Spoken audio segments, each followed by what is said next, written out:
तो चलिए आगे बढ़ते हैं इस वीडियो के टॉपिक के ऊपर। इसके पहले भी कुछ वीडियो मैं पब्लिश कर चुका हूँ। वो वीडियोस अगर अब तक आपने नहीं देखे तो आप चाहिए तो हमारे चैनल के वीडियो सेक्शन में जाकर उन वीडियोस को देख सकते हो। तो यहाँ पर हम टोटल 4 कंपनी के बारे में डिस्कशन करेंगे जिनके ऊपर कल के दिन काफी बड़ा फोकस रह सकता है, बिकॉज बहुत ही आउटस्टैंडिंग पॉजिटिव खबरें इस कंपनी के बारे में, इन सारी कंपनीज के बारे में यहाँ पर आ चुकी है। तो कल सोमवार के दिन बाजार का बहुत बड़ा फोकस इनके ऊपर रहने का पूरा चांस बन सकता है। पहला खबर निकल कर आ रहा है टाटा मोटर इस कंपनी के बारे में।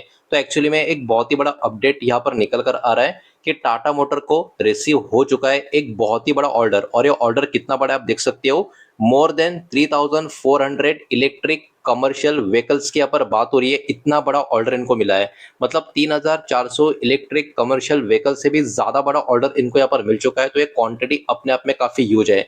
ये सारा जो डेटा है कंपनी ने खुद ने इन्फॉर्म किया है स्टॉक एक्सचेंज को डेवलपमेंट के बारे में, और अभी कुछ समय पहले ही ये वाला अपडेट मार्केट में आता हुआ हमको देखने को मिला है। अब देखिए ऑर्डर का जो डिटेल यहाँ पर मार्केट में अभी के टाइम फ्लोट हो रहा है वो मैं आपके सामने प्रेजेंट कर रहा हूँ। इसमें अराउंड 2000 स्मॉल कमर्शियल व्हीकल और पिकअप ट्रक्स आपको देखने को मिलेंगे। इसमें 900 इलेक्ट्रिक ट्रक के आसपास का नंबर आपको देखने को मिल रहा है, और इसमें 500 इलेक्ट्रिक बसेस आपको देखने को मिल रहा है। तो कहीं ना कहीं ओवरऑल ये टाटा मोटर कंपनी के लिए अभी के टाइम पे बहुत ही बड़ी अपडेट यहाँ पर हमको देखने को मिल रही है, जिसमें ओवरऑल कंपनी के लिए काफी बड़े बड़े ऑर्डर्स क्वांटिटी के हिसाब से भी हमको यहाँ पर देखने को मिल रहे हैं। अब देखिए ये जो व्हीकल्स है कहाँ कहाँ पर यूज होती हुई हमको देखने को मिलेगी, इसके बारे में भी इंफॉर्मेशन है। ये ई कॉमर्स डिलीवरी के लिए भी होगी यूज, लॉजिस्टिक सर्विस के लिए भी यूज होगी, एफएमसीजी और एफएमसीडी डिस्ट्रीब्यूशन के लिए भी इनका यूज होगा। साथ ही साथ सिटी में जो ट्रांसपोर्टेशन होता है उसमें भी इनका यूज होता हुआ देखने को मिलेगा। सीमेंट, स्टील और माइनिंग ऑपरेशंस के लिए भी इनका यूज होगा। एयरपोर्ट ऑपरेशंस की बात करें वहां पर भी यूज होगा। इंट्रासिटी और इंटरसिटी पैसेंजर का जो ट्रांसपोर्ट होगा उसमें भी इन व्हीकल्स का यूज होता हुआ नजर आएगा, मतलब हर एक नहीं लेकिन जहां पर जिसका यूज होगा वहां पर उनका यूज होता हुआ हमको देखने को मिलेगा। तो आप देख सकते हो ऑर्डर का जो एक लेवल है काफी बड़ा आपको देखने को मिलेगा। अब ये वाला खबर इतना इंपॉर्टेंट क्यों है, ये शो करता है कि लगातार कस्टमर का जो एक्सेप्टेंस है इलेक्ट्रिक कमर्शियल व्हीकल की तरफ क्या हो रहा है, लगातार इंक्रीज होता हुआ देखने को मिल रहा है। और ये रिफ्लेक्ट भी करता है कि एक बहुत ही बड़ा आप कह सकते हो वाइडर एडॉप्शन ईवी का अलग अलग डिफरेंट इंडस्ट्री में बढ़ता हुआ हमको देखने को मिल रहा है, जो ऑब्वियस सी बात है ईवी इंडस्ट्री के लिए, ईवी कंपनी के लिए काफी पॉजिटिव बात निकल कर आ रही है। लेकिन अभी के लिए ये टाटा मोटर के लिए बहुत ही आउटस्टैंडिंग न्यूज है, जिसके कारण ये वाला शेयर कल के दिन बाजार की बहुत बड़े फोकस में बना रह सकता है। बढ़ते आगे दूसरे स्टॉक की तरफ। दूसरा स्टॉक है दोस्तों सीपीसीएल, मतलब चेन्नई पेट्रोलियम कॉर्पोरेशन लिमिटेड। इसके बारे में काफी इंटरेस्टिंग अपडेट यहाँ पर आता हुआ देखने को मिल रहा है। तो सीपीसीएल की हम बात करें, इनको ग्रांट किया गया है नवरत्ना स्टेटस के हिसाब से गवर्नमेंट ऑफ इंडिया के तरफ से। तो ये अपने आप में काफी ह्यूज अपडेट आपको देखने को मिलेगा, बिकॉज इनको अब नवरत्ना स्टेटस कंपनी माना जाएगा। अब देखिए सबसे पहली बात, नवरत्ना स्टेटस का मतलब क्या होगा ये बात भी आपको यहाँ पर समझनी होगी, तब इसका इंपॉर्टेंस आपको समझ में आएगा।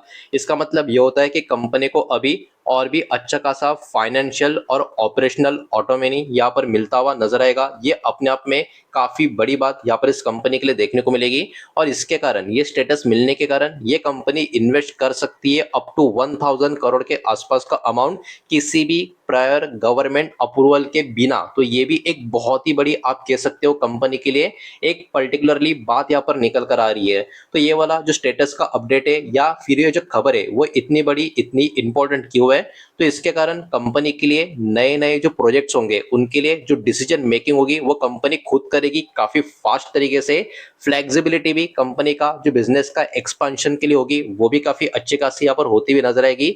इसके कारण कहीं ना कहीं ये वाला शेयर कल के दिन बाजार की बहुत ज्यादा फोकस में बना हुआ रह सकता है, बिकॉज इस कंपनी को जो अभी ये नवरत्ना स्टेटस मिला है उसके कारण इस कंपनी को कहीं ना कहीं बहुत ज्यादा फायदा होता हुआ हमको देखने को मिल सकता है।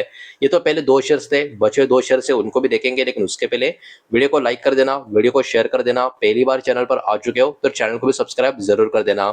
नेक्स्ट तीसरा स्टॉक दोस्तों garden rate ship builders and engineers limited यानी जीआरएससी की बात हो रही है, और यहाँ पर भी सेम वही खबर है जो अभी हमने देखी चेन्नई पेट्रोलियम के लिए। तो एक्चुअली जीआरएसी की बात करें, इनको भी यहाँ पर अवार्ड किया गया है नवरत्न स्टेटस के हिसाब से गवर्नमेंट ऑफ इंडिया की तरफ से। मतलब ये भी कंपनी अब बन चुकी है एक नवरत्न कंपनी। अब इनको भी इसका बहुत बड़ा बेनिफिट मिलेगा नवरत्न स्टेटस का। जैसे कि यहाँ पर बड़े बड़े लार्ज इन्वेस्टमेंट के लिए भी इनको और भी ज्यादा फ्रीडम यहाँ पर मिलता हुआ नजर आएगा। बिजनेस का एक्सपांशन इनका भी ऑब्वियस सी बात है काफी फास्ट ये अब आराम से कर सकते हैं। ऑपरेशनल फ्लेक्सिबिलिटी भी कहीं ना कहीं स्टेटस मिलने की वजह से कंपनी की और भी बेटर होती हुई हमको देखने को मिलेगी। अब इसमें कंपनी के कुछ एक्सपांशन प्लान का भी डिटेल हमको देखने को मिल रहा है। कंपनी एक्चुअली काम करती है ब्राउनफील्ड और ग्रीनफील्ड प्रोजेक्ट दोनों में, और अपना जो मैन्युफैक्चरिंग कैपेसिटी है उसको भी ये कंपनी अभी के टाइम एक्सपांड करते हुए आपको देखने को मिल रही है। तो कंपनी का जो कामकाज है उसके ऊपर भी कंपनी काफी अच्छा खासा कंटिन्यूटी रख रही है। ये वाला डेटा भी हमको इस अपडेट से देखने को मिल रहा है। मैनेजमेंट की कमेंट्री की अगर हम बात करें, इस कंपनी के जो चेयरमैन है इन्होंने यही बोला है, ये जो यहाँ पर रिकॉग्निशन कंपनी को मिला है वो रिफ्लेक्ट करता है कंपनी का मजबूत परफॉर्मेंस और एम्प्लॉय का कमिटमेंट जिस तरीके से यहाँ पर लगातार बढ़ रहा है उसको। और कंपनी के अकॉर्डिंग ये जो नया स्टेटस कंपनी को जो नवरत्न का मिला है वो कहीं ना कहीं कंपनी को सपोर्ट करेगा फ्यूचर में स्ट्रेटेजिक अपॉर्चुनिटीज में, और इंडिया का जो डिफेंस का मैन्युफैक्चरिंग का कैपेबिलिटीज है उसको भी मजबूत करने में कहीं ना कहीं हेल्प करेगा। तो ओवरऑल देखा जाए ये भी एक बहुत ही बड़ी गुड न्यूज, अच्छी खबर इस कंपनी के लिए देखने को मिल रही है, जिसके कारण जीआरएससी ये वाला शेयर भी कल के दिन बाजार की फोकस में बना रह सकता है। बढ़ते आगे नेक्स्ट एंड आखिरी स्टॉक की तरफ, जो दोस्तों रेल विकास निगम लिमिटेड यानी आरवीएनएल के बारे में भी एक बहुत ही बड़ी अपडेट निकल कर आ रही है। तो आरवीएनएल को रिसीव हो चुका है एक मेजर ऑर्डर एनएमडीसी लिमिटेड की तरफ से। अब इस प्रोजेक्ट का डिटेल्स भी जरा यहाँ पर हम देखने की कोशिश करते हैं। तो इसमें कंस्ट्रक्शन होगा किस चीज का, 10 metric ton per annum 10 MTPA buffer stock pile and blending yard का। तो ये अपने आप में एक हेवी ऑर्डर आपको देखने को मिलेगा।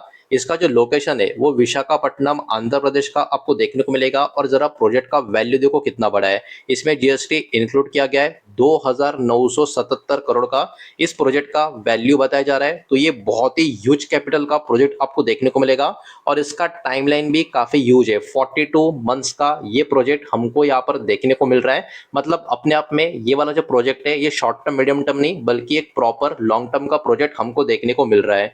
जब तक बात करें कंपनी के कुछ इन्फॉर्मेशन के बारे में, तो आरवीएनएल को रिसीव हो चुका है लेटर ऑफ अवार्ड एनएमडीसी की तरफ से इस ऑर्डर के लिए। और ये जो ऑर्डर है कहने की कंपनी का जो रेगुलर बिजनेस है उसी का एक पार्ट आपको देखने को मिलेगा। ये वाला डेटा भी हमको देखने को मिल रहा है। अब ये वाला चीज इतना इंपॉर्टेंट क्यों है, ये प्रोजेक्ट कहीं ना कहीं माइनिंग और लॉजिस्टिक का जो इंफ्रा का कैटेगरी है कंपनी का उसको भी मजबूत करने का यहाँ पर काम करता हुआ नजर आएगा। और इसके कारण कहीं ना कहीं जो मिनरल स्टोरेज और जो ब्लेंडिंग फैसिलिटीज है विशाखापट्टनम रीजन की उसमें भी इंप्रूवमेंट आते हुए हमको देखने को मिलेगी। तो ओवरऑल आरवीएनएल के लिए ये वाला खबर अभी के लिए बहुत ही बढ़िया, बहुत ही पॉजिटिव निकल कर आ रहा है, जिसके कारण ये वाला शेयर कल के दिन बाजार की फोकस में यहाँ पर बना रह सकता है। तो यही थी वो सारी की सारी अपडेट्स, डेटा, खबरें जो मुझे इस वीडियो के माध्यम से आपके सामने प्रेजेंट करनी थी। सारा का सारा डेटा एजुकेशनल इंफॉर्मेशनल पर्पस के हिसाब से मैंने आपके सामने प्रेजेंट किया है। सब कुछ पब्लिकली अवेलेबल जो इन्फॉर्मेशन है वही मैंने आपके सामने प्रेजेंट किए। किसी भी तरीके का इन्वेस्टमेंट का एडवाइस या स्टॉक का रिकमेंडेशन मैं आपको दे रहा नहीं हूँ, ना ही मैंने आपको दिया है। ये बात भी यहाँ पर आप ध्यान में रखें। उम्मीद करता हूँ वीडियो समझ आया होगा, पसंद आया होगा तो वीडियो को लाइक करें, दोस्तों शेयर करें। पहली बार चैनल पर आ चुके हो तो सब्सक्राइब भी कर देना। और कोई भी स्टॉक में निवेश करने से पहले खुद की स्टडी रिसर्च जरूर करें, फाइनेंशियल एडवाइजर की सलाह जरूर ले। मिलते हैं नेक्स्ट वीडियो में, धन्यवाद।